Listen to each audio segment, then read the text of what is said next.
Hey everybody, it's Golmadex, and welcome back to another Chromatic Cube draft. This is the cube full of a bunch of multicolor and splashy nonsense, and it is a cube draft, not a regular draft, so we are not keeping anything that we draft today. With that spiel out of the way, let's get into the pack one, pick one. There's a lot of really explosive stuff in this pack, a lot of great ways to go.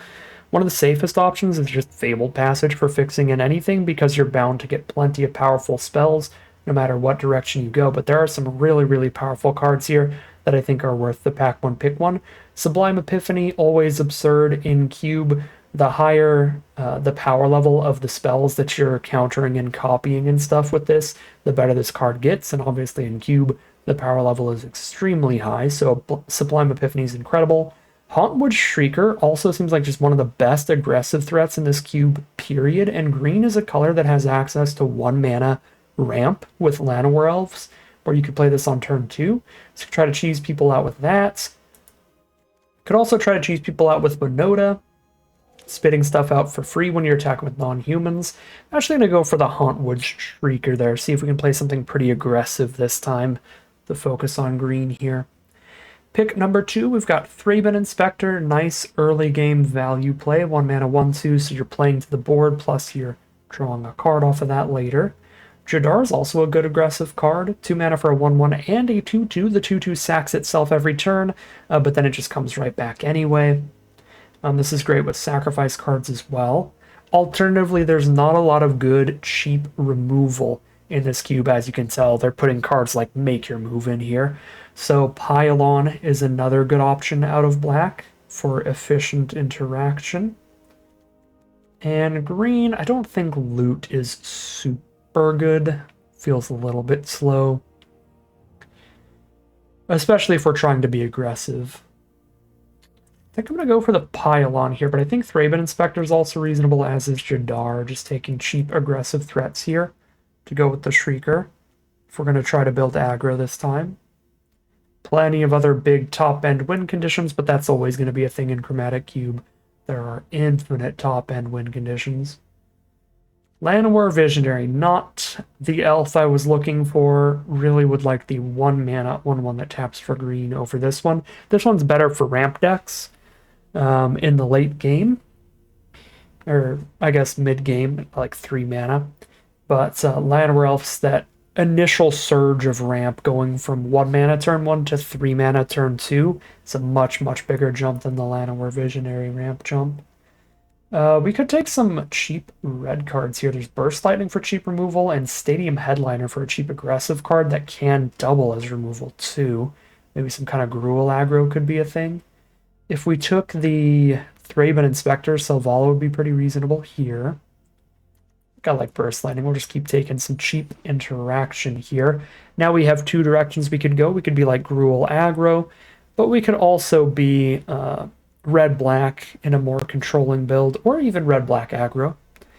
But there's a lot of directions that we can go. Pylon and Burst Lightning are very flexible cards.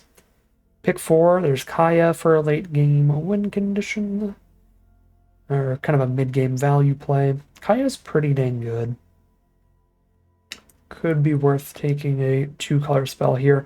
Alternatively, I think Cold Steel Heart works really well in basically anything except aggro, and it's pretty hard to curve out super aggressively in Chromatic Cube, so probably 7 out of 10 Chromatic Cube decks could use Cold Steel Heart pretty well. It's the most flexible here as well.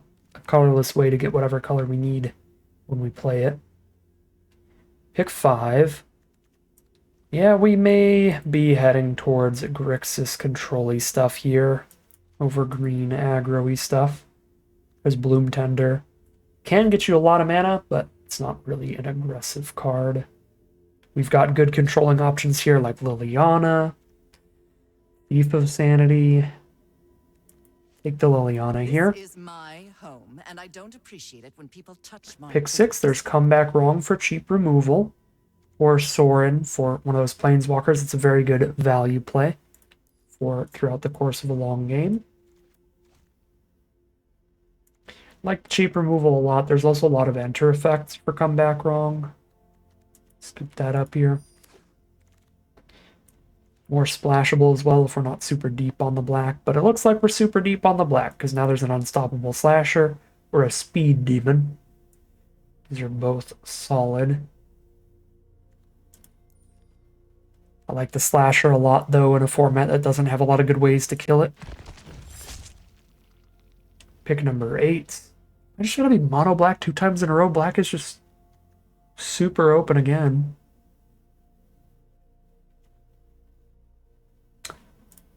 Life gain on the Revenant is sick. Caustic Bronco gives me better curve outs. But I really like the Revenant.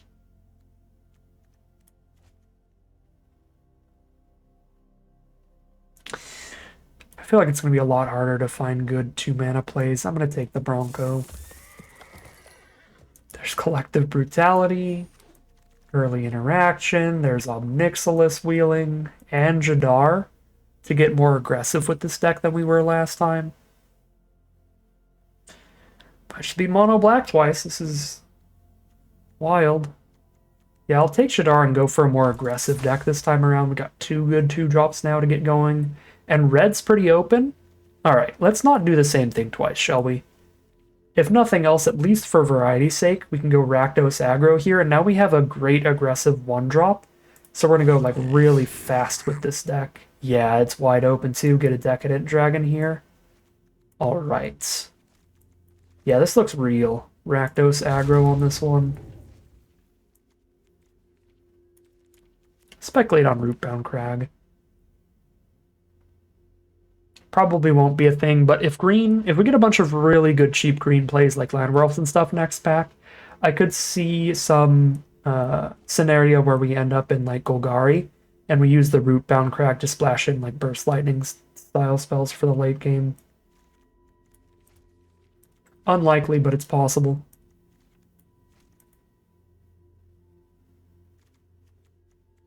We're in a really good position to draft some sacrifice cards too.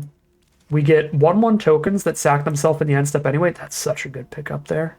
Just an aggressive 2-drop. But we get 1/1 tokens that sack themselves in the end step anyway. We have a slasher that comes back after we sacrifice it. We have Jadar giving us expendable decayed zombies to sacrifice that come back every turn.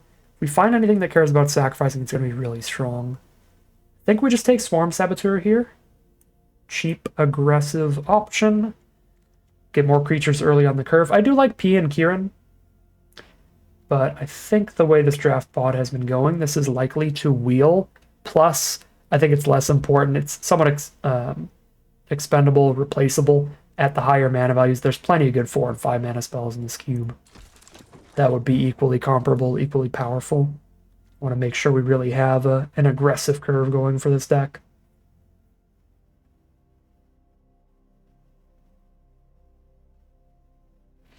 I did say Cold Steel Heart works in 7 out of 10 decks. The only decks it doesn't really work in are the decks that are really consistently curving out with cheap creatures, and then we ended up being one of those, 3 out of 10 that might not be that interested in Cold Steel Heart. Shieldred is great on turn 5. I've found that often our opponent will only have like the 1 creature on board, and there's just a 5 mana, 4/5 menace, clear their board there. Fantastic. Wild Slash is great too, really efficient interaction. Concealing Curtains is better at just getting aggressive really early, 3/4 menace early in the game, and we manipulate our opponent's hand, get rid of their board wipe or whatever, is scary. The Annex and Chamber, really good for a long game. There's a lot of really good options. I think we can really take our pick here and wheel something else. I'm going to take the Curtains. I think, again, I'm going to really prioritize the cheaper spells and just take whatever decent filler 4/5 mana plays show up later, because they'll still be pretty close in power level to cards like Shieldred, because there's so many really good ones like Siege Gang, stuff like that. Even if you're just a 2-color deck, fixing is valuable in this cube, because there are a lot of cards that require double black or double red in this cube, or double blue, or double white, or double green, and so on. So I don't think it's crazy to take the Theater. That said, I did have pretty good experiences with Nashi in our last draft, where we were mono black. I think this deck could probably use it even better.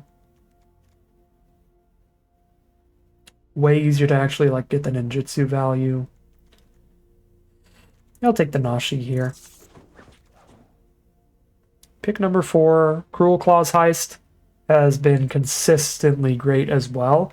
This card is stronger the stronger the cards are in your opponent's hand, and in Cube they are very strong.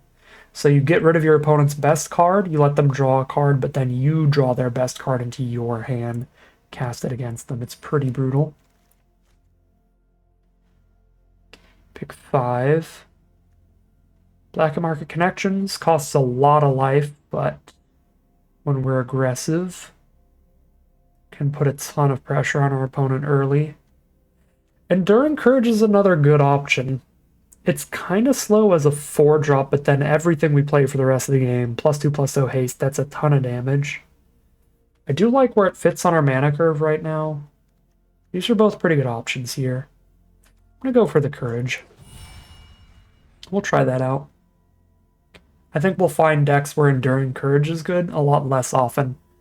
So we'll play around with it while we can. Prosper's a great card draw engine. Little small in terms of its power for getting damage in, but still fine. It's not a Mizzix's Mastery deck. Could be a Massacre Worm deck. Triple Black's a little bit difficult, but this can end the game. If we get a bunch of early damage in, and then our opponent stabilizes with some cheaper blockers in the late game, kill a couple of them, have our opponent lose 4, could all of a sudden just end the game. Yeah, Prosper or Massacre Worm. I'll actually go for the Massacre Worm here. I love Murderous Rider. There's also a red-black duel again. This one's always tapped, though. Yeah, we haven't taken a removal spell in quite some time, so let's get Murderous Rider in here. Sedgemoor Witch also good with enough instants and sorceries. Hangwrath is decent. Dragon Master Outcast good for the rampy decks. Particularly like red-green, where you're actually putting a bunch of extra lands out on the board. Perforos' Intervention is flexible removal. 3 mana to deal 4 damage to a creature planeswalker that usually kills whatever you need on turn 3. But also can be a late game win condition, just a big trampler for the last few points of damage. We did wheel Pia and Kieran Nalaar, which I will definitely play. Wheeled the Unholy Annex and the Wild Slash.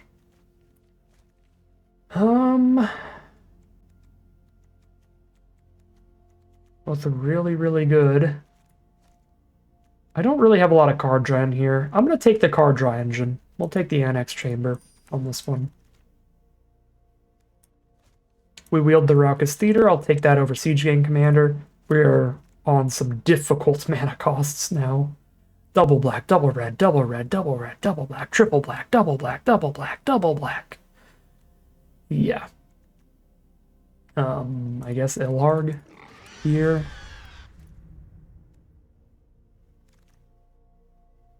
Unless I draw Ilharg and Massacre Worm in the same game, that's not really going to do anything, but hey, filler 5 mana 6/6 trample? Sure. Move over Colossal Dreadmaw. We got the 5 mana version. Alright, one last pack. Find some more aggressive cards, shall we? So, we have cheap removal with Soul Servitude, or a cheap menacing threat with Professional Facebreaker. That can also draw us cards, another card draw engine-y play. I've liked Soul Servitude a lot in this cube as well. Any of the cards that let you steal whatever you're killing have been pretty great, because you're only killing good cards.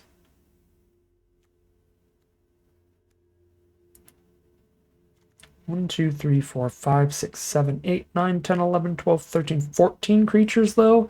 We want to go like 17 creatures, 7 spells, 16 lands here. I need more creatures. I guess I have Murderous Rider. That's 15. Facebreaker's the 16th. I think I'm still going Facebreaker. There's Collective Defiance, the only option for our deck here. Probably gets cut. Some combination of our non-creature spells will be getting cut here. Withering Torment is definitely better than some of the removal we're currently playing. Instant Speed, creature or enchantment. It's better than a Braid by a little bit. That'll be the choice here. Shadow Skull Smashing is reasonable too, because we could just play this over our 16th land. And when we're flooding out, we top deck a removal spell instead. It's a really expensive removal spell though. But it's still nice. Not enough lifelink for Pearl Collector nonsense. Without playing white. Tormentor Smashing. I'm actually gonna go Smashing here. Torment is would be the best removal spell on our deck, but it is doing something that we already have a lot of. I really like Shadow Skull Smashing as some flood prevention. Just replacing a land with that feels really good. Easy pathway here. Pyromancer would be fine. Lolth would be fine. But lots of difficult mana costs, and especially if I'm going to cut down to 16 instead of 17 lands, I would like to get one or two more ways to get either color off of a land. Technomancer works well with Jadar,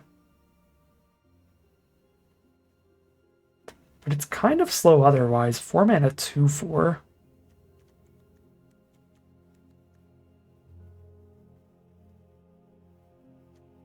Bituminous Blast is nice. Clear out a blocker, pretty much always put something on the board afterward. Junji also nice. Flying Menace. There's a lot of good options there. FOMO, get another 2-drop.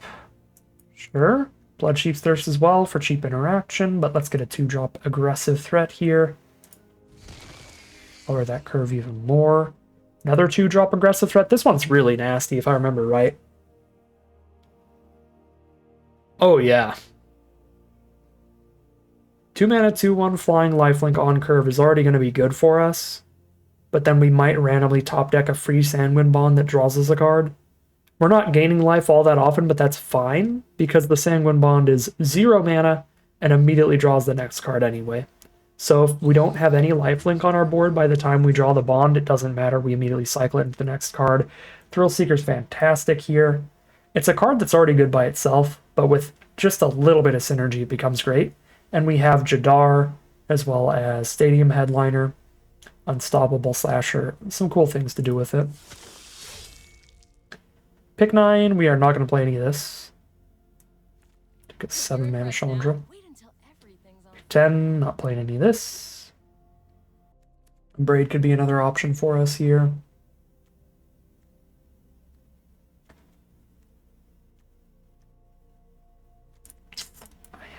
I can try to Pearl Collector. I feel like I'm probably going to end up cutting either of those. Curse Recording feels a little slow for this deck. It's fun with the really expensive instants and sorceries.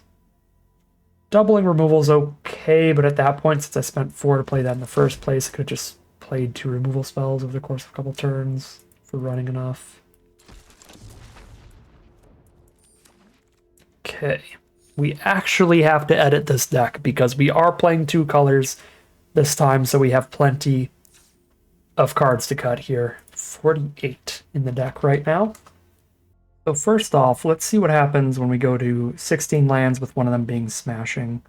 So we are on 15, 16, 17, 18. So we cut 2 of those. So 6 cards to cut here. It's going to be 24 non-land cards. Let's go... I guess Shatter Skull Smashing is one of those lands, so it's actually 25 non-land cards. But 24 other cards, not including these. So that'll be 17 creatures and 7 spells for 24 total. Seems like where we want to be in a pretty aggressive deck like this. So let's count up the creatures here and cut it down to 17, and then count up the spells. I do want to count the Annex Ritual Chamber as a creature, though, because this will be our 5 mana 6/6 flyer. Any game we draw it, we'll definitely make the demon token. So, 1 plus all the creatures, which is 20. So 21 here. So we cut 4 creatures and some spells. Alright, probably Ilharg. Sorry, even a cost-reduced Colossal Dreadmaw. 5 mana 6/6, no text. I mean, it does keep going back into our deck, but we don't want to be redrawing a 6/6 in a few turns after playing it that doesn't have any ability. So Ilhard is just bad. Young Pyro's probably not great. Like I'll have 7 instant sources. No, 6 of them because I've got 1 enchantment. But even that is just not the greatest. Really low power toughness for the cost. I just like every other 2-drop we have more. And I think the other problem Young Pyromancer is going to have in this deck is that we're not going to be casting any of these spells when I have like creatures to play first. We have to just like power toughness on the board immediately and then start clearing out blockers and slamming. So I don't love that. I think Pearl Collector is really just the stat line. 3/3 Death Touch Lifelink. Because it's not often we draw it alongside another piece of life gain. And I don't think a Ritual Chamber would work with it. Because that would happen at the beginning of the end step. This triggers beginning of your second main phase. So it has to be a lifelink during combat. Which I have Caustic Bronco if I saddle it. Oh, Caustic Bronco doesn't drain. Okay, never mind. I thought this drained like Sorin. It's just your opponent loses, you don't gain the life back. Okay, so Bronco doesn't even count. So I have 1 Soothsayer, 1 Murderous Rider. I have 2 ways to maybe get the Pearl. So it really is just a 3-mana, 3/3 Death Touch lifelink, which doesn't quite make the cut over everybody else. I think I'm going to cut another 3 or 4 mana card for mana curve purposes here, because Concealing Curtains is essentially another 3-drop. This is quite a chunk here. I do want a massive 2 mana chunk. I want a creature out ready to attack by turn 3 every single game. The Curtains or the Facebreaker? One of the little Menacers. How are we doing on card draw without Facebreaker for that like temporary exile draw? We will have Fear of Missing Out if we top deck in the late game as a draw 1. That doesn't really count. Nashi could draw cards if it connects. Decadent Dragon if we draw it late. Expensive Taste to draw some cards from our opponent's deck. We have the Unholy Annex card draw engine. Yeah, I mean, I don't think it's crazy to play Facebreaker, but I feel like it never really works out quite how I want it to whenever I run it. You have to get a lot of value out of the ability for it to be good, because the stat line's pretty bad for the cost. This could be wrong, but I've just often been unimpressed by the Facebreaker. We could drop the Massacre Worm as well. I mean, I'm on 16 lands here, and triple black could still cause some major issues. So we lower our curve. Mana curve stops at 5 instead. Yeah, I could see cutting Massacre Worm instead of the Facebreaker as another option. But I'm going to keep it in here. I'm going to run like this. I like the idea of this getting the last few points of damage in. Now we just need to cut 2 non-creature spells. So I have Murderous Rider adding to my removal stack as well. I guess I kind of want to just cut the stuff that only kills small things. Burst Lightning is just a way more efficient Collective Defiance. More flexible, I should say. There's just going to be 2 mana -2/-2 in our deck. At sorcery speed. Yeah, I think we just cut the cheap small removal and keep the ones that kill big things like Pylon, Come Back Wrong, Murderous Rider. Perforos's Intervention kills 4 toughness at 3 mana, kills 6 toughness at 5 mana. So I can kill bigger stuff. Bituminous Blast also only kills the smaller stuff, but I like it being most of the time in this deck a removal spell and a creature. So it's like a build your own 2-for-1 Ravenous Chupacabra type play of, okay, I'll kill your creature and get a Fear Missing Out on the board or something. I feel like these are the cuts to me. Defiance and Brutality. The collective spells, because of their escalate abilities, they tend to be pretty bad up front unless you're like getting the escalate mana or cards for them. I don't think we're almost ever discarding cards to collective brutality. But it could be a good top deck late in the game if we're flooding out. Rip an instant or sorcery from their hand, drain them for 2.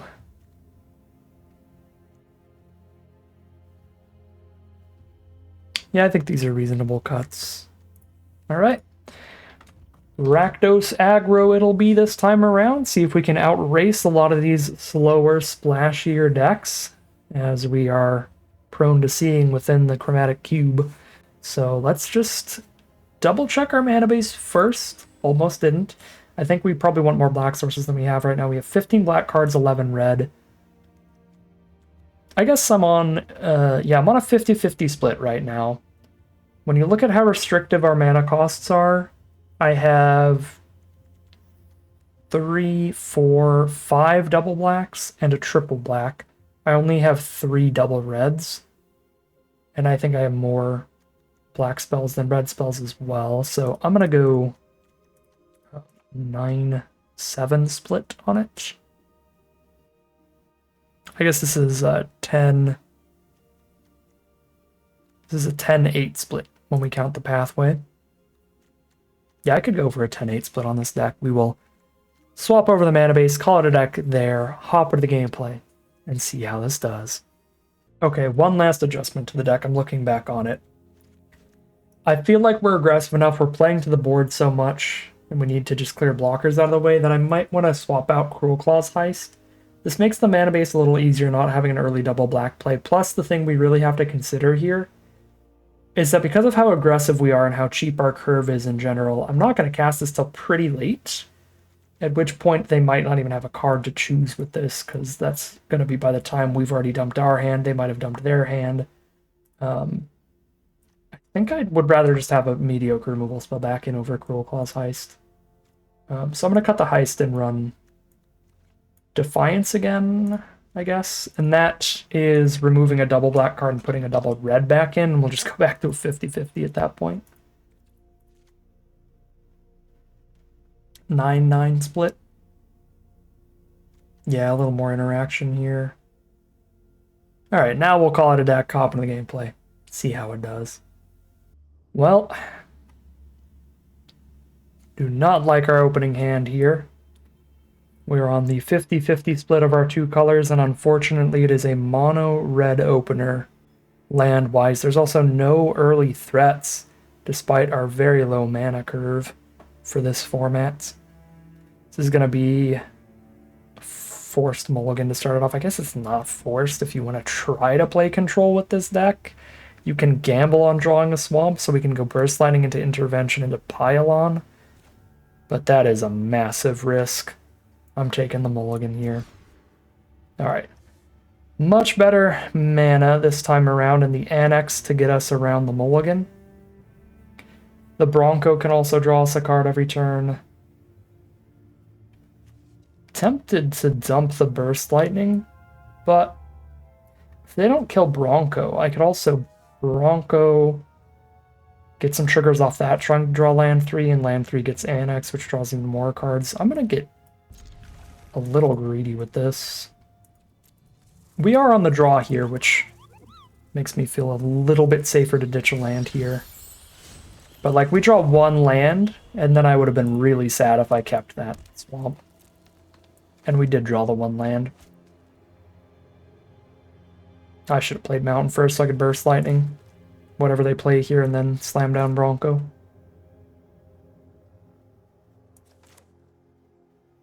I've already punted. Don't play a 2-mana mana dork, please. I'm begging you.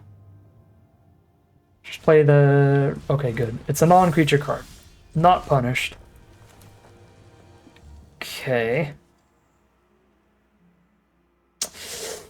Man, Jadar Bronco would be theoretically great. They don't curve out exactly how I want them to, which is sad. Jadar doesn't give me the zombie, until my end step. So I won't have 3 power on the board to saddle the Bronco until after I've already attacked for that turn. So that's sad.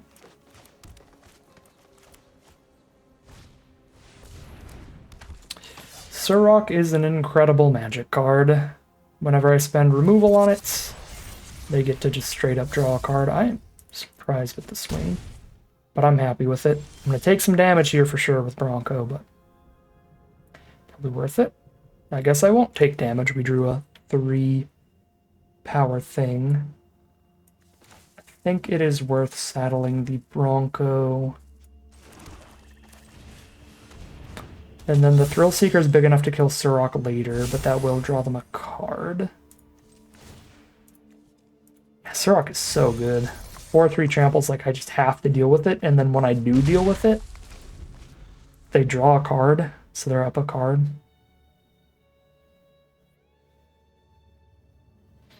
Tragic, we hit a basic land there. You really want to hit your lands when you're not saddling the Bronco, and then hit your high mana value spells when you are. Because the higher mana value your spell is, when the Bronco is saddled, the better. Oof, the Abrade to stop us from killing Surrock with our Thrill Seeker. There's a Mana Dork, Menagerie Curator. Hit us with Surrock. Some Massacre Worm. This is crew 3, so I can still attack with Bronco and hope to find something here. But Surrock is just shredding me. We haven't found our big removal. I am 1 mana away from kicking Burst Lightning on Surrock, so that would work too. Again, I can't saddle Bronco here. Ow, dude. Well, that's such a shame. If this and the land were in the opposite order, we'd be in such a good position now. But that's just absolutely devastating. That was literally the most expensive draw left in our deck. We already drew our 1/6 drop. This was the only 5 drop left because we already drew the chamber too. The 1 in 29 chance there of hitting a 5 drop.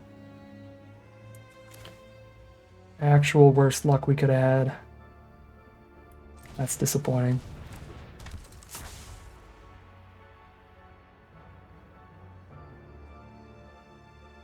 Well, I'm probably dead. So we go block Burst Lightning Surrock.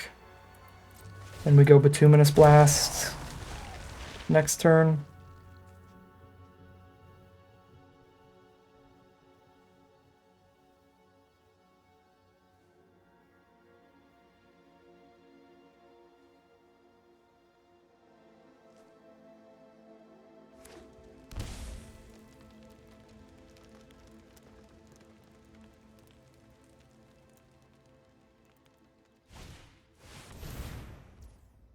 Or we die. This crew's the Bank Buster. I have no blockers on board. Man. Brutal game there. That was just pretty unlucky stuff all around. Forced into a mulligan there, and then they had the Surrock down when we did not have any removal that lined up well into it. Till turn 5. Yeah, we mulliganed on the draw. On the play, we would have the Bituminous Blast or Burst Lightning mana by now to kill Surrock and not die this turn. Bronco hit us for 5 instead of them. Yeah, maybe there was some way to not quite be dead there, but I think literally everything that could go wrong did go wrong that game. 0-1 heading into game 2. Alright, here we are for game 2 on the draw again. You love to see it. Trying to play aggro arena, let me be on the play. Turn 2 Mana Rock on the play. They're going to cast 4 drops while I have 2 lands on my board. This is already sketchy. Oh god, double Mana Rock? They're gonna have 6 mana up on my turn 3? Huge yikes.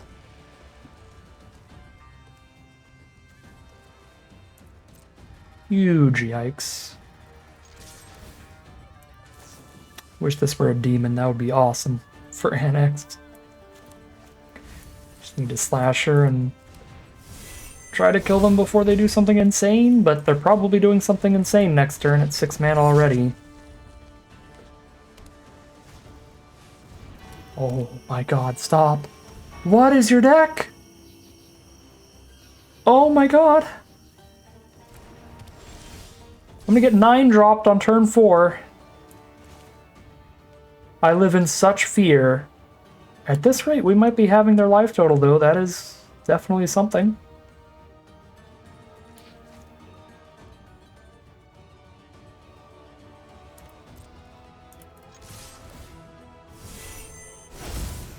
I guess we are.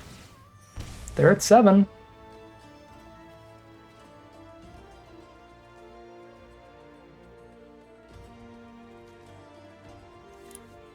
Creature Engrave, that's sorcery. You can get a sorcery engrave pretty easy. I kind of like fear missing out. Discard Mountain, play Shatterskull Smashing tapped.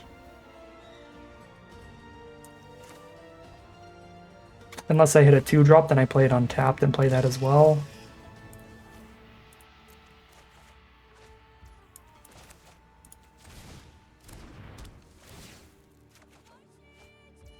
Okay, we hit a 2-drop.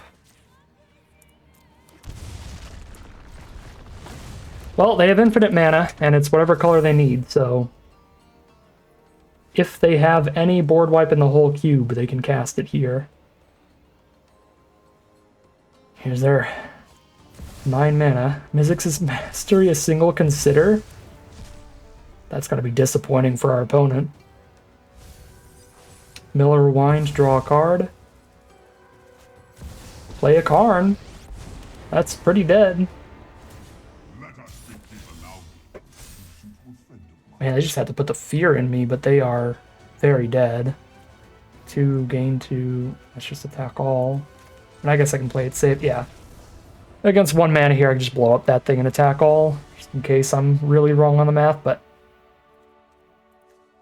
So they kept a hand of just a whole bunch of mana acceleration. They were like, well, if I draw anything, I win. And then they just didn't draw anything in time.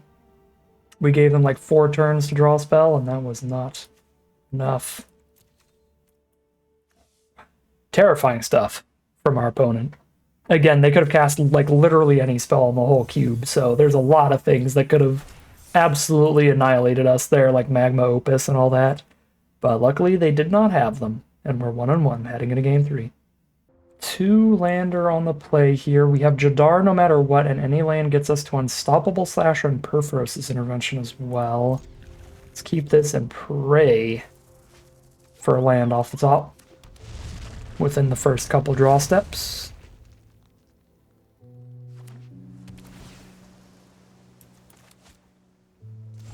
If we find specifically a swamp, we're in a very good spot, because then we have access to Murderous Rider as well. Bloom Tender from our opponent.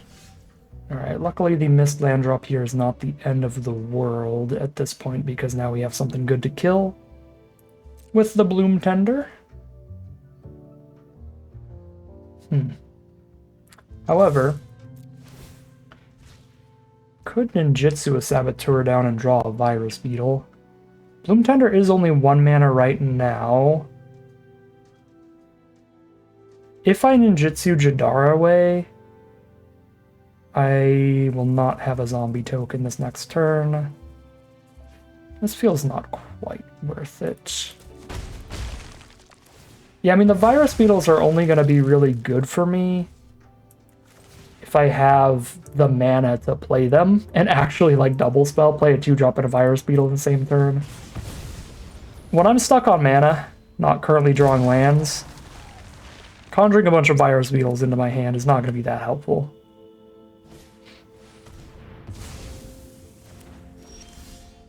Okay.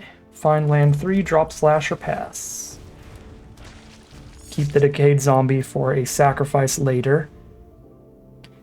Put the counters on it with the Thrill Seeker, hit them for 4 and sack it before its decayed trigger resolves.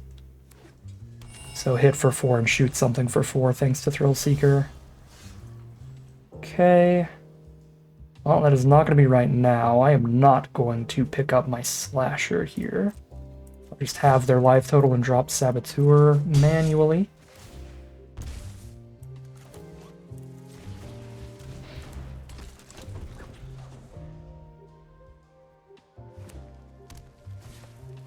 Bonnie, Paul.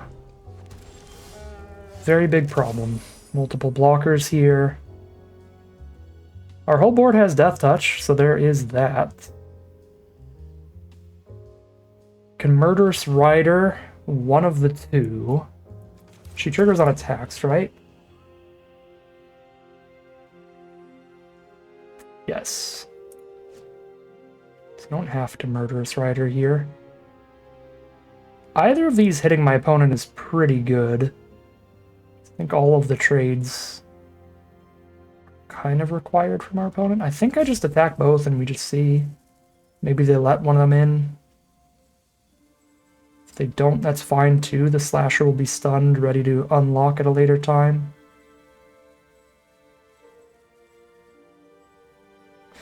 I suppose if I don't play Murderous Rider, I don't really want to play Thrill Seeker right now either.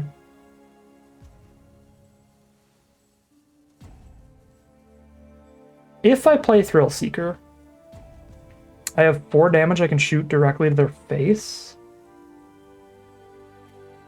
They have to block the 4/4 and a Death Toucher, take 2, go to 5. I shoot them for 4 and then kill them with Thrill Seeker next turn if they don't have life gain.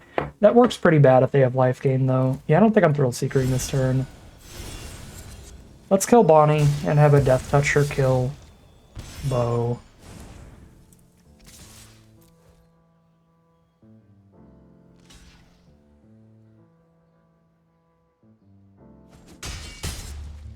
Again, if I don't play removal there, then that means I'm just gonna play Murderous Rider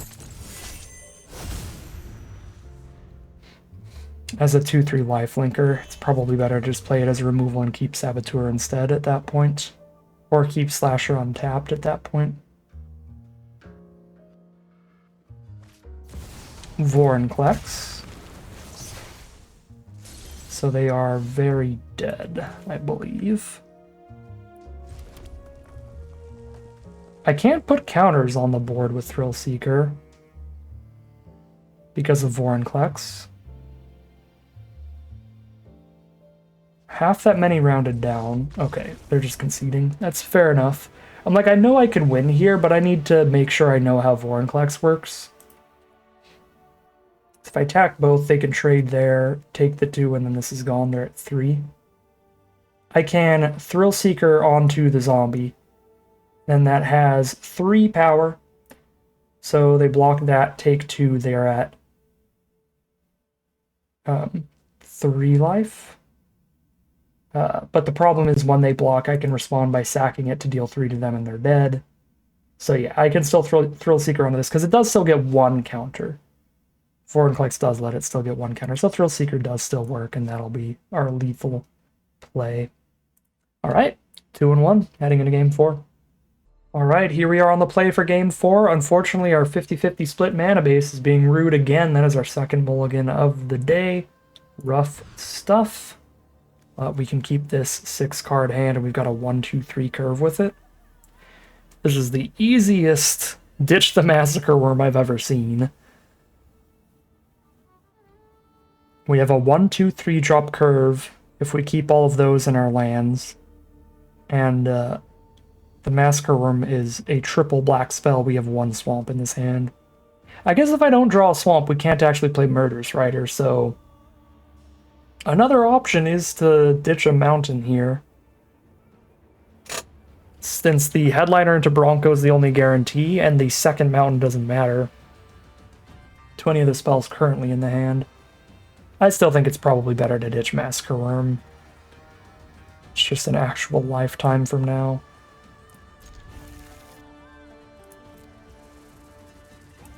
But there's a lot of draws that make this mountain relevant.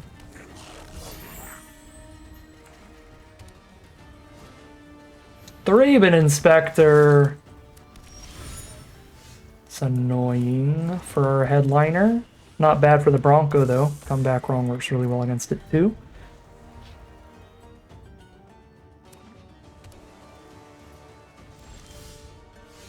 There's a FOMO. Draw 2 this turn if they don't instant speed removal the Bronco. If I play FOMO first. Might have to ditch the Rider, though, because the double black. Yeah. Feels like they're going to remove all the Bronco.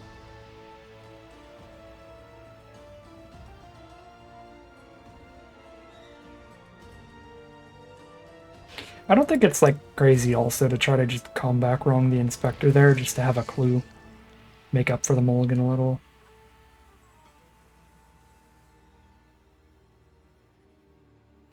If I'm drawing 2 cards right now, how crazy is it to ditch the mountain? I don't know, I am digging towards black sources. Hey, look, see? It's perfect. I'm actually super smart. That was reasonable. Because there was a swamp on top. I knew that. Removal here is moderately annoying, but they only get 1 damage in for me having saddled everybody up. So it's not the end of the world. Cathar Commando is fine. I get my trigger, so we're up a card there. They 1-for-1 trade Commando into Bronco, but I've already drawn a card off Bronco. So we take those trades.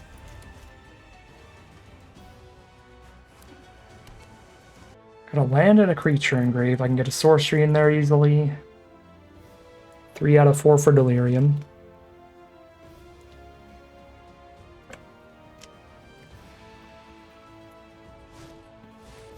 Mole Drifter, draw 2. Man, how I wish that were like fully on the board so I could come back wrong. Come back wrong seems like it's going to be really good in this matchup.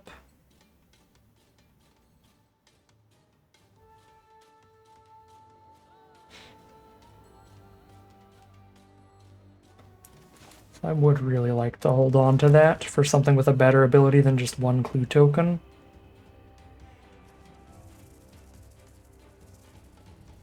So I think I'm just chilling. Poke for 2 a turn for now. I have to hard cast this Murderous Rider. I don't think that could be right here. We're so far behind on cards, we need to like come back wrong a Mole Drifter or something. We don't really need to be pushing in damage here. I need to get max value, get the 2-for-1 off this Murderous Rider. If I can.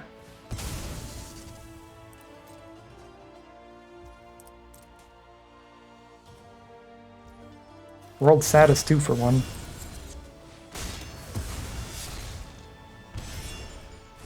But I need to have a play next turn if I don't draw something.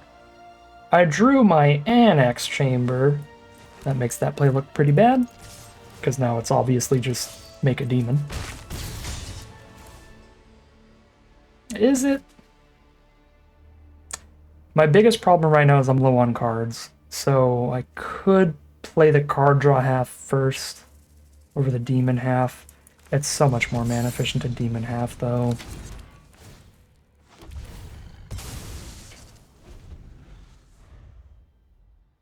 Immediate pressure on the life total too. You would have the perfect removal. Get a blocker and kill my demon with 1 spell. Super rude. It's a good card for comeback wrong though.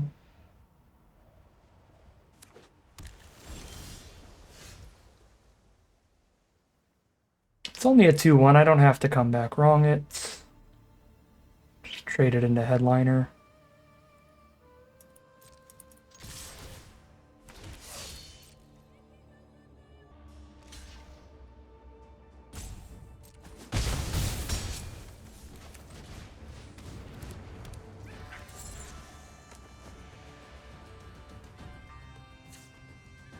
Ten life.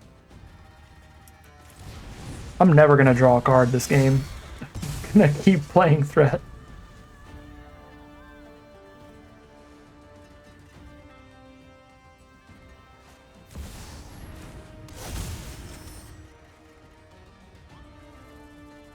That would be a good comeback wrong target, but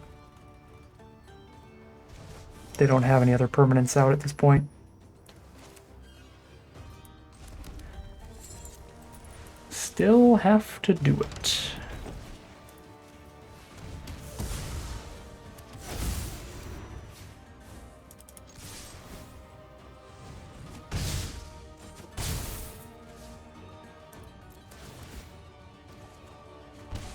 Ooh, Liliana's good here. Against an empty board. Plus we have no cards in hand, so we can do the plus as well. In the future. Welcoming Vampire. Not another 2 powerless creature, don't do it. Don't double creature against Liliana.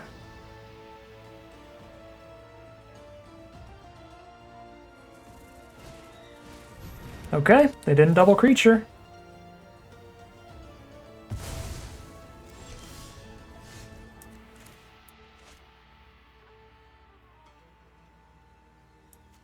I'm actually supposed to just Murderous Rider it up.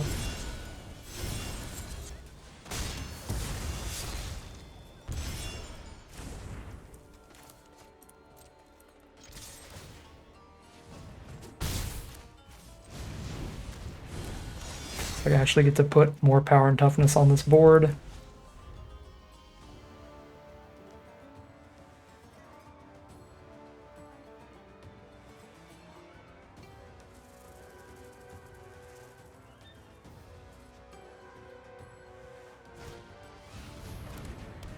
Doesn't trigger till she attacks.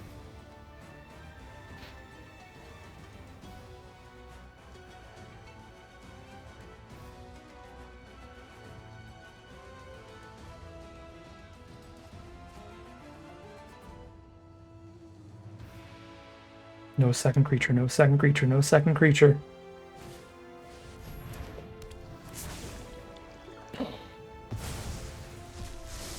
Alchemy cards are too strong. Too strong.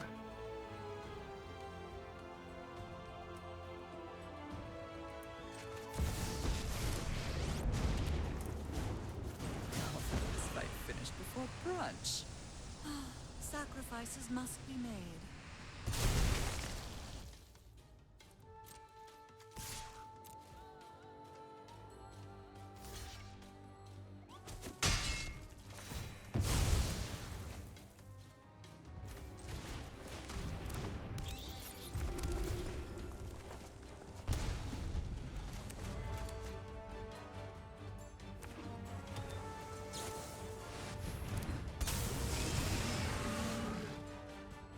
Not super good on this board.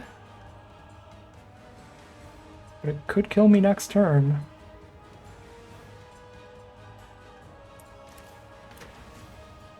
Well, we'll find out.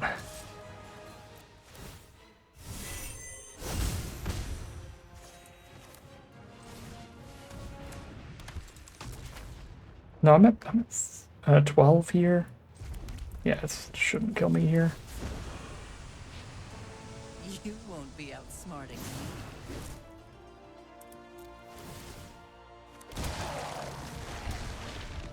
Oh, this would have been lethal. One card sooner. Okay, they can put my whole board back into my hand, but then I just kill them with Thrill Seeker. If they don't deal 12 to me this turn. And the copy of Hullbreaker Horror does not have haste.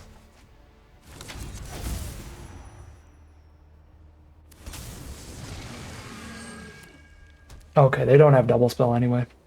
The top deck was a land.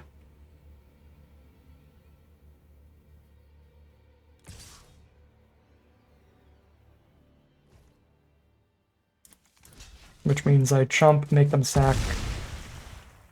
I mean, it doesn't matter, I just Thrill Seeker.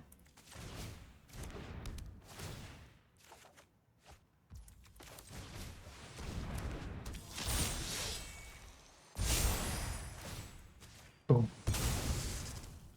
Alright, well, our opponent was way ahead in card advantage like the whole game. They had a ton of cards. The problem is, it was luckily a lot of expensive stuff. Some 7 drops, 6 drops. Stuff that did not line up super well against just cheap aggressive creatures, so we still get there in the end. Barely. I mean, double Hullbreaker Horror could have swapped that game around with a decent spell drawn out of our opponent's deck there, but that is 3-1 now. Speed running our way into a positive record on this draft. Alright, bit of a slow hand here, but having the double black for both of these spells means I don't think we mulligan this. We would much prefer to get started with one of our 1 or 2 mana aggressive creatures, but you can't always have it unless you top deck it, and then you can't. Caustic Bronco, turn 2, saddled up on turn 3 with a Thrill Seeker. Should be gross. Clone Crafter, they draw one of our creatures to their hand. That's going to be very helpful for them, because our deck is pretty much all cheap creatures. So that should be giving them the early blockers they really need to survive the initial aggro our deck likes to do. Really good work from Bronco there. We just hit them for 6 and drew a card. Because no blocks is 2 damage there, 4 damage from Dragon. Skyclave Apparition deals Bronco immediately. That makes sense. I do get a 2/2 off the Apparition when it dies. So, I do like killing that. Don't have a really mana efficient way to kill it. I guess I could kill it with Thrill Seeker. That might be the best mana efficient thing to do. No, I kill it with Thrill Seeker. I don't really want to play Murderous Rider without killing something. So it would be like, 1 mana to kill it with Thrill Seeker and then 3 mana to play a threat, but it's like I don't have a 3 mana threat here.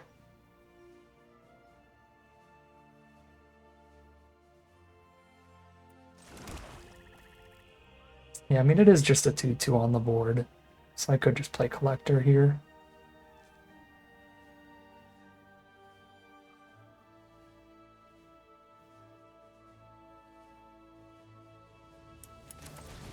Alright.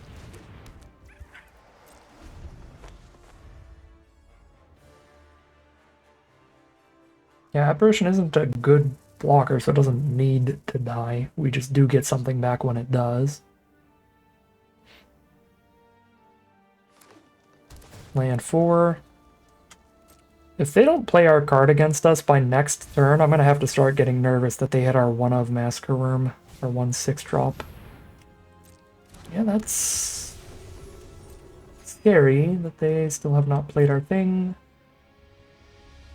Okay, now they could double block Thrill Seeker. They can't block Brazen Collector super well. That'll be the next red I need for Dragon. Am I going to use all my mana next turn? That's the question. 5 mana total, 4 on Dragon, 1 on nothing, or if I top deck a land, I can double spell 2 3-mana spells by using Thrill Seeker mana right now.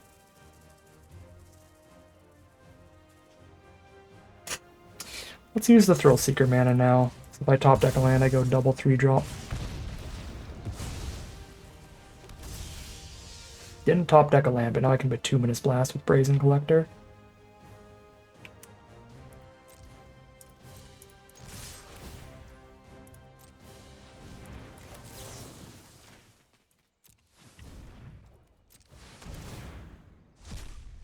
Heyo.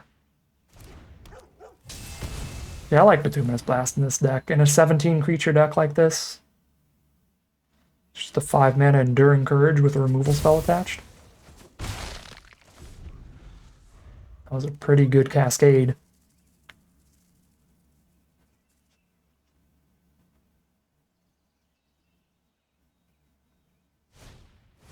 Llanowar Visionary. Yeah, I'm getting real scared here. Maybe they hit like Jadar or something that's just a really bad blocker. I guess we can't know for sure. But it could be Massacre Worm. I've got a 3 toughness creature out now, though. We just haste in 6 power in the sky this turn. Oh, yeah.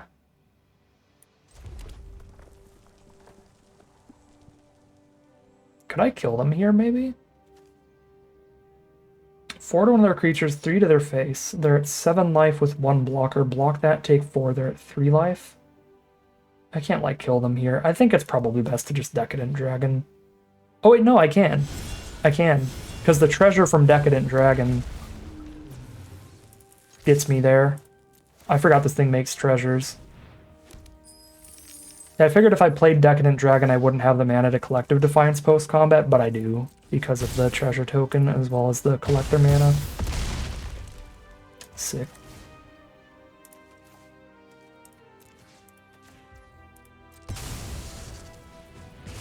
Excellent stuff from this deck. We are 4-1.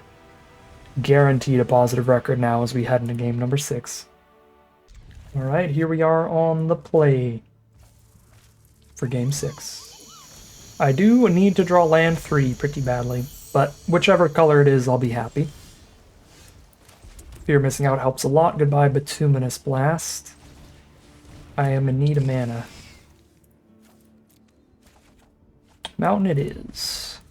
So lead with Slasher and have a Collective Defiance for the first blocker. Could flip the curtains here, but the Slasher has been having people's life totals today because of how few cheap removal spells there are.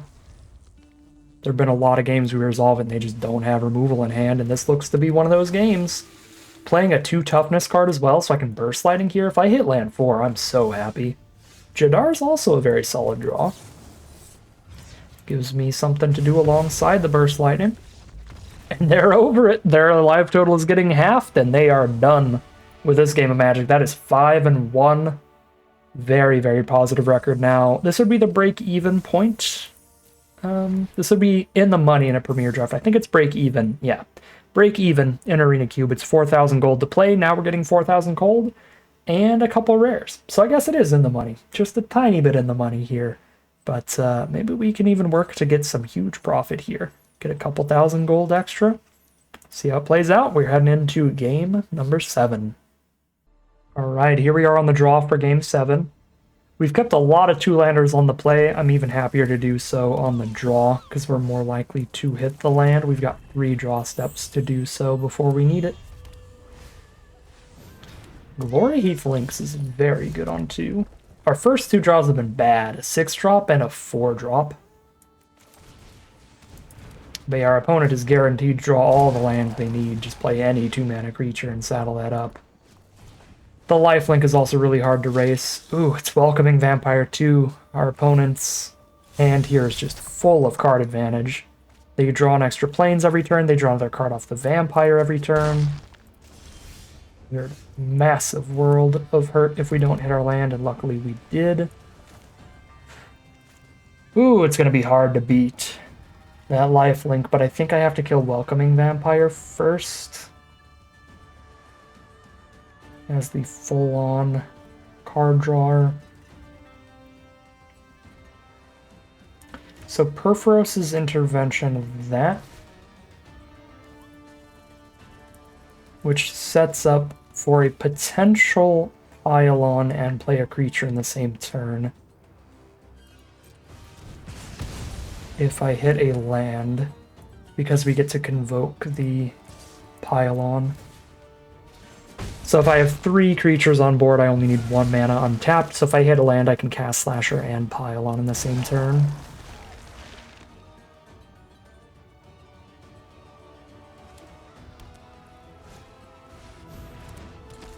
Okay, that's not terrible for me. Sage of the Skies without double spelling.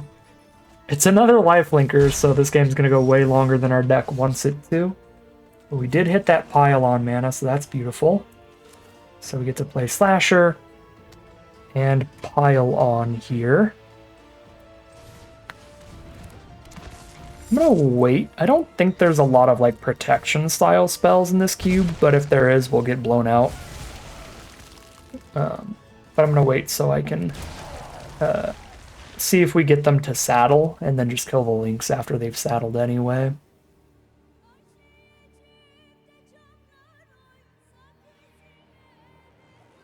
So then they tap their creature for no value here. Planar Disruption, well, it can still pile on, so that's fine. Banishing Light. I'll have to respond to that, unfortunately.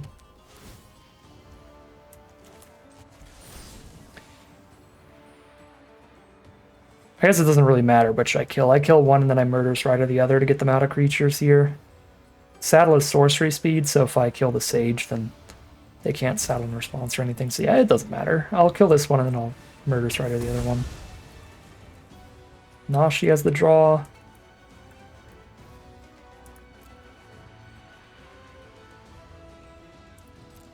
Nashi is good. I am kind of working towards a Massacre Worm here.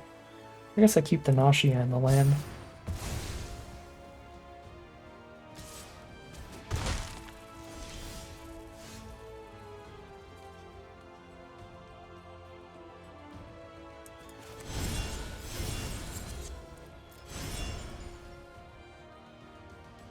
I'm gonna wait again. Maybe they'll play a big scary haster main phase 1. Not exactly. But a problem. Nashi's gonna be kind of hard to have the life for at this point.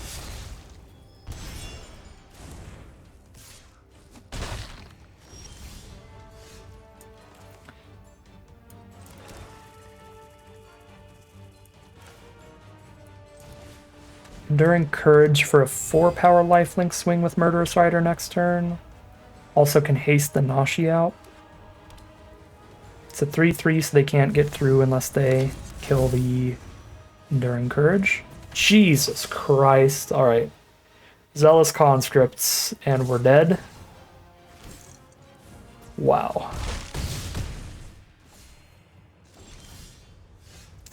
Brutal Zealous Conscripts there. That's just game. Their last 2 cards were Conscripts and Porcelain Gallery. That's so disgusting. Because now they just make their whole board 4/4s off the attack next turn.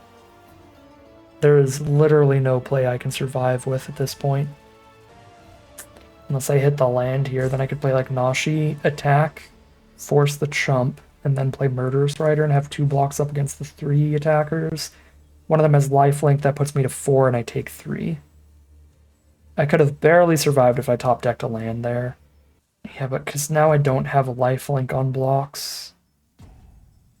I mean, I could Murderous Rider gain 4, I'm at 6, and have 2 blockers up. But that's 4 4-power attackers. I can only block 2 of the 4. Which is 8 damage when I'm at 6. That doesn't work. If I play Murderous Rider and Concealing Curtains, I gain... I can do that and then just pass and gain nothing this turn. I'm at 2, 4 4-power attackers. I block 3 of them, gain 2. I'm at 4 life, taking 4. Yeah, no, the double spell there, Conscript plus Porcelain Gallery, just kills me.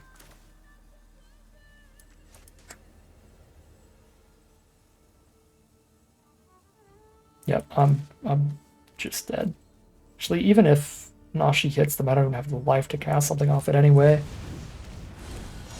Alright, well, incredible last couple cards for our opponent there.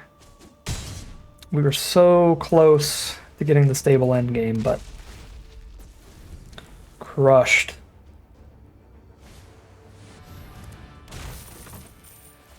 Krenko as well. Oh, I didn't even realize they have a man land too. Yikes. Well, they did pass on their onboard lethal, so we get 1 more turn, which is cool.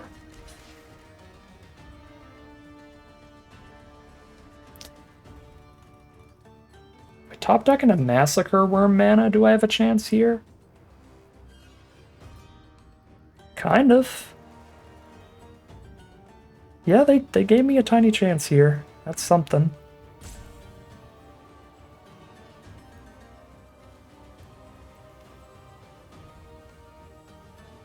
I think this is the best block for if I hit Massacre Worm mana.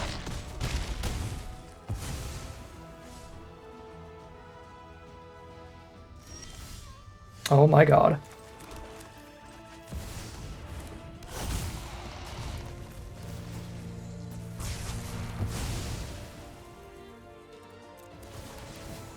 This isn't lethal, is it? They're at 18, 8, 9, 10, 11, 12, 13, 14, 15. That's not lethal. So I have to just pass. They could have 3 attackers max. Probably gain 2 at least. It's so tempting to hit for 8. Make the 3, 3, 3. It's a 4, 4, and 2, 3, 3s. If they miss on their draw step, they have a 4, 4, and 2, 3, 3s attacking. My blocks are significantly worse without Massacre Worm against the 4, 4, and 2, 3, 3s. Let's gain the life. I'm gonna play the long game here. Nashi Ninjutsu the Rider back is the plan at this point. Potentially. Oh my god, they just scoop? We had no business winning that game. Yeah, I guess they flooded here or something. Yeah, if we just hold the Massacre Worm back, then we make it so if they flood, it's really bad for them. They could unlock the Porcelain Gallery, and then they have a 4-4 and a 3-3 and another 3-3 attacking. I kill the 4-4 with a 6-5. I trade a 3-3 into a 3-3. I bounce off the other one, and then they're down to just 2 creatures, and they get smaller with the Porcelain Gallery at that point. They're just 2-2s. Or 1-1s or something. Yeah, alright. Crazy, crazy stuff there. But we survive our opponent having lethal on board and move on to another game. That is moving on to the final battle as well. Final boss here. We're at 6-1, 1 win away from the full prize out with 2 rounds in the chamber. All right, here we are on the draw for the final boss. We got a 3-land hand, and it's whichever color I need 2 sources of. Probably going double black for Liliana, but could also go double red for Courage. If we draw, I was going to say, if we draw a Swamp or a Mountain, then we'll just pick the other one, but we drew both, so doesn't really matter too much what I choose with Pathway. We'll have double of each color at this point. I will still hold off on the Pathway, delay that decision till later, because it's possible that I draw a bunch of lands here, in which case we might keep the Smashing to cast. And then we want to play this on red. If I top deck like another Swamp, then I play this on red, so that I might be able to just hold on to Smashing as a spell. Okay, well, if they make it to 7 mana, this Virtue Persistence can super win us the game. And there we go, we did draw another Swamp, so I think Pathway on red then. And drop the Thrill Seeker.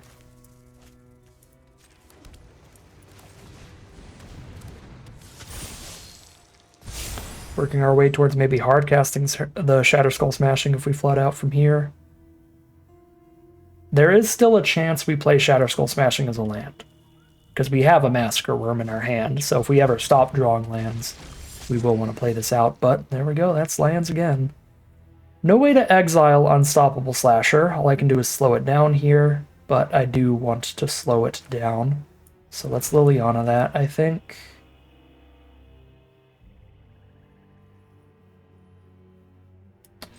Yeah, it feels a little too risky to tap out for Enduring Courage, because then I'll be forced into a bad block at best. Off you go. And I like that this lets me hold up the Thrill Seeker sack.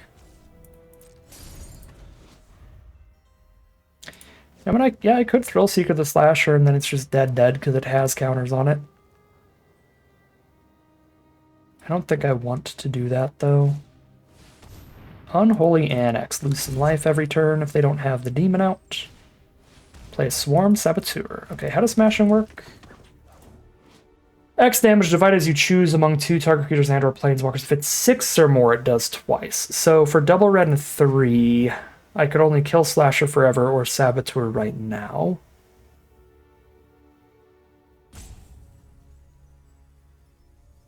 Can Massacre Worm Saboteur soon enough.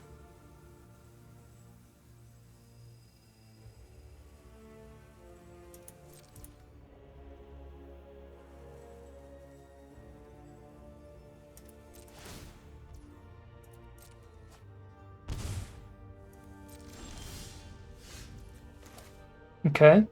With a Brazen Collector on board, I can guarantee that we cast Massacre Worm next turn, but I can also do that by playing Shatter Skull Smashing untapped.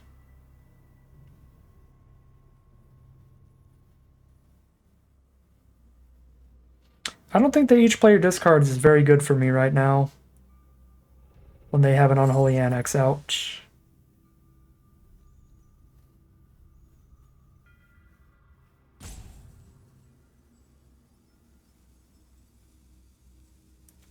I don't think I really have... I mean, I can just not use Liliana. Probably should.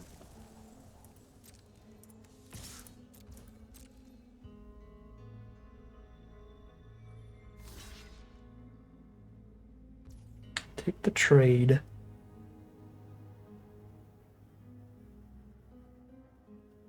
I think with the Massacre Worm coming up, I would rather blow up Slasher forever than trade into Saboteur here. The issue with this is if they blow up my Brazen Collector, get a Virus Beetle with the Saboteur.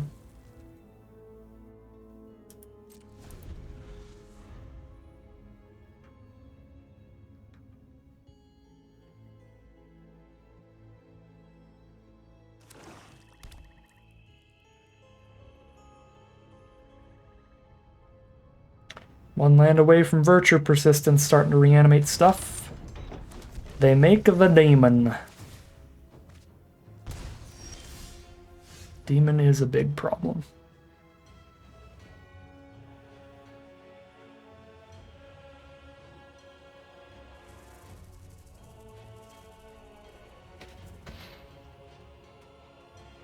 I guess that was the best argument for the trade.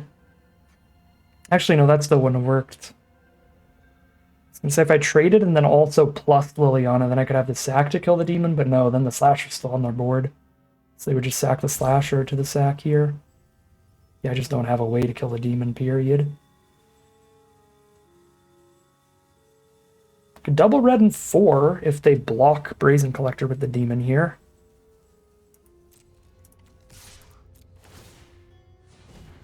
Yeah, I guess if they block with the demon, I'm smashing it for 4.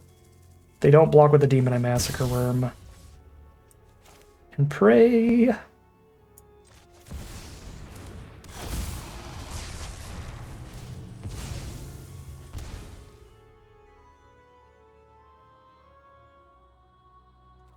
Very likely dying this demon.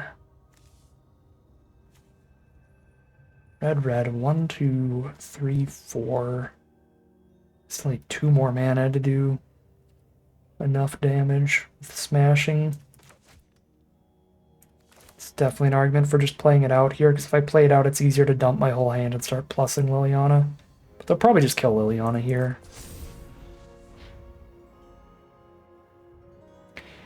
Kind of looks like we're dead in a million ways.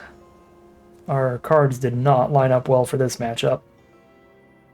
Our opponent's already drawing an extra card each turn while we're not. They're also draining us for life. We don't have removal for the 6/6 flyer. They could just hit us with it a few times. They have a Virtue Persistence coming up to just reanimate every creature that we've killed every turn. Yeah, there's a million different ways that we're losing this game pretty hard right now.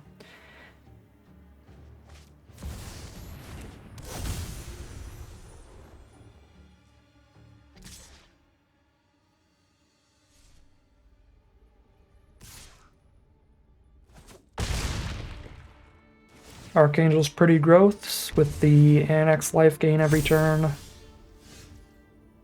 That is not the mana to smashing. Which means I can't smashing the Archangel. Even if I did hit the mana to smashing for 5, it would only work if they didn't block. Because smashing is a sorcery, so if they did block, they would kill this and then gain another life and get another toughness. Alright, I mean... what can you do? That is 6 and 2. Cards just lined up horrifically for that matchup. Heading into game number 9, the final boss, win or lose. Alright, here we are for the final boss. We are on the draw here, but we have a 2-3-4 curve out. Bronco Slasher. pile on no matter what, but maybe P and Kieran. If we hit that red source, our opponent has had to mulligan on this one. And they keep their 6. Start off with Swamp and pass. We will do the same. Black-white deck from our opponent. Here's Caustic Bronco. There's Cathar Commando.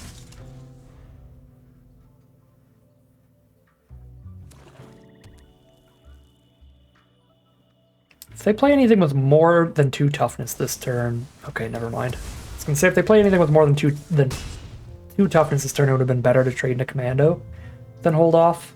But if they just spend a removal spell on Bronco, I don't really need to think about if I want to trade or not. I think we lead with Slasher. If they don't have double removal on the opener, Slasher does lash them to pieces here.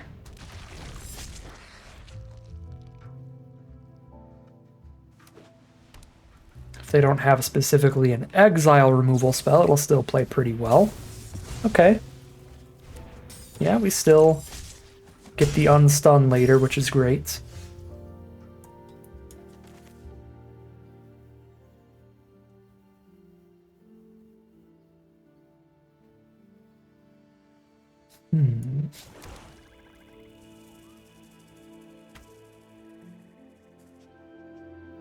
I don't really want to trade a Thrill Seeker into a Cathar Commando, but I think it's probably what I've got here.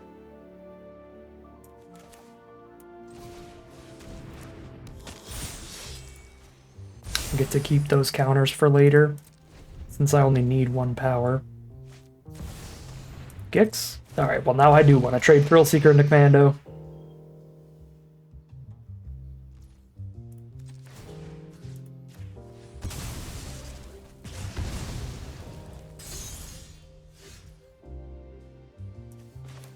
Pile onto Gix here.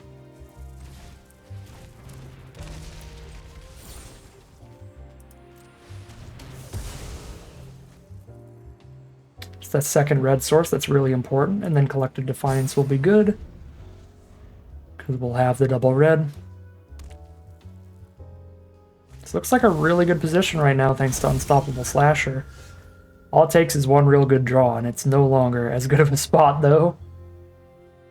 Put a non-dragon creature from a graveyard on the battlefield under control and lose 2. So they could trade into Slasher here, bring back Gix. This only works as a sorcery.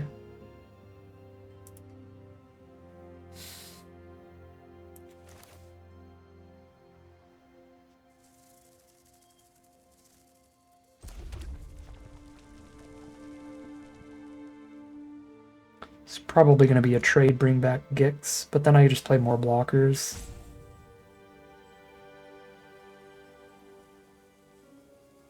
I feel it's probably better to play a 4-drop than flip this curtains right now. They make me discard 2, and I'm very happy.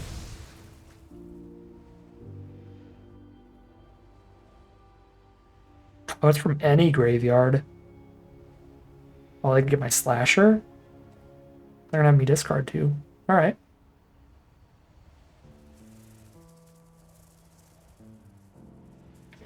So I keep Decadent Dragon or Nashi. I keep one of the 2 cards that lets me draw more cards.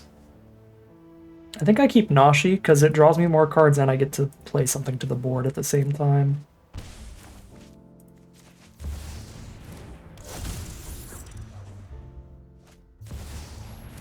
Okay, Obsidat is threatening because we can't kill it with any sorcery removal. Oh wait, we can? They may exile it. Okay, so we can kill it with sorcery removal if they don't exile it. So they get to block Nashi and then I Collective Defiance here. So I have to 2-for-1 myself to kill that. I kind of have to kill it though. This is rough.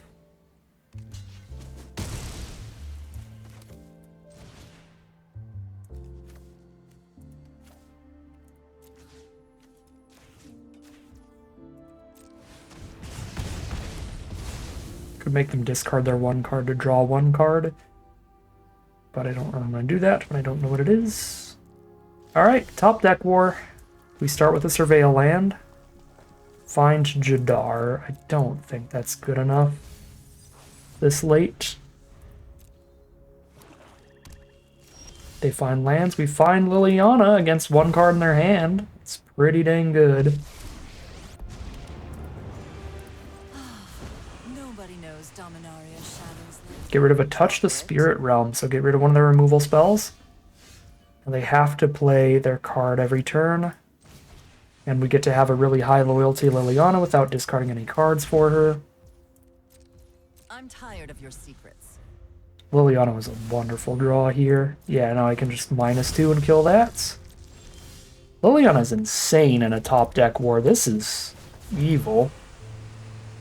Because I'm plussing her at absolutely no downside to me. And then whenever they do draw creatures, they have to play them or I make them discard them. And if they play them, they get sacked.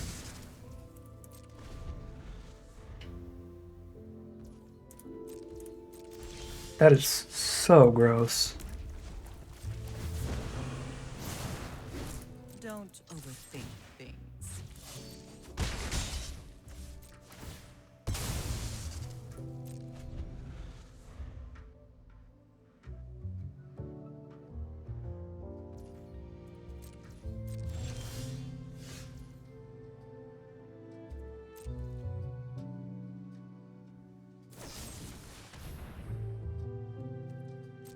Get some map tokens then. I was hoping a ninjutsu here. Moderately sad.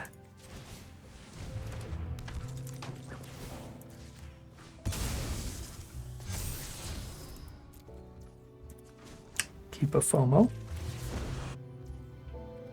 I'm tired of your secrets. FOMO is really good with an empty hand. It's just a 2-mana 2/3 draw a card immediately. And they're over it. That was really lucky.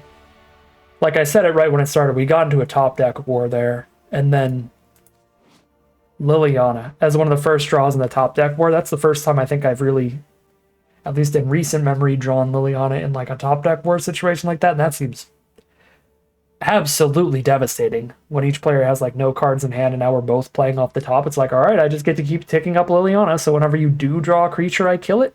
Whenever you draw a removal spell, if I don't have a creature on the board, you're just going to discard it anyway. That's absolutely disgusting. That's probably like the most busted scenario to ever draw a Liliana. That was really, really good work from her there, and she grants us that final victory for a full 7-win trophy run with this excellent Rakdos aggro deck for the maximum prize out of 6,000 gold and a couple rare rewards.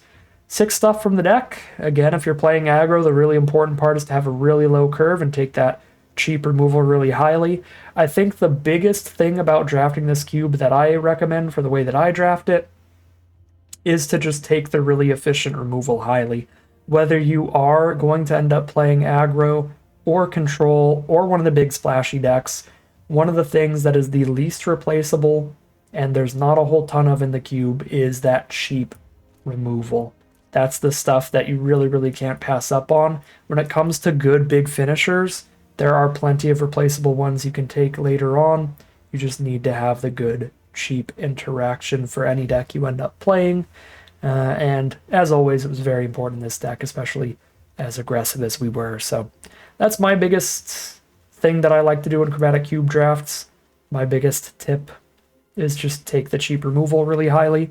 That'll leave you open to playing a bunch of different decks without having to spend really high picks on it later in the draft if you're lucky. And yeah, that's honestly about it. That's the only thing I really do specially. Sometimes I did in previous Chromatic Cube drafts love just taking triumphs and stuff really highly. This time I've been playing some really close to monocolored decks, monocolored into just 2-color. So that I think is less important unless you just really love playing the splashy stuff. But that removal is a huge deal. I can see that for sure. Anyways, with that whole ramble out of the way, take a peek at our prize out here. That is going to be a trophy run to end today's draft. But that is going to end today's video. As always, I'd like to thank my patrons and YouTube members for their support, as well as you for watching the video. If you enjoyed it and you're interested in seeing some more, you can always like, comment, and subscribe to tell the YouTube algorithm to send you some more in your recommended feed. If you'd like to catch me live, you can check out the Twitch channel in the link in the description below. And if you'd like to support the channel directly, you can check out the Patreon link in the description below.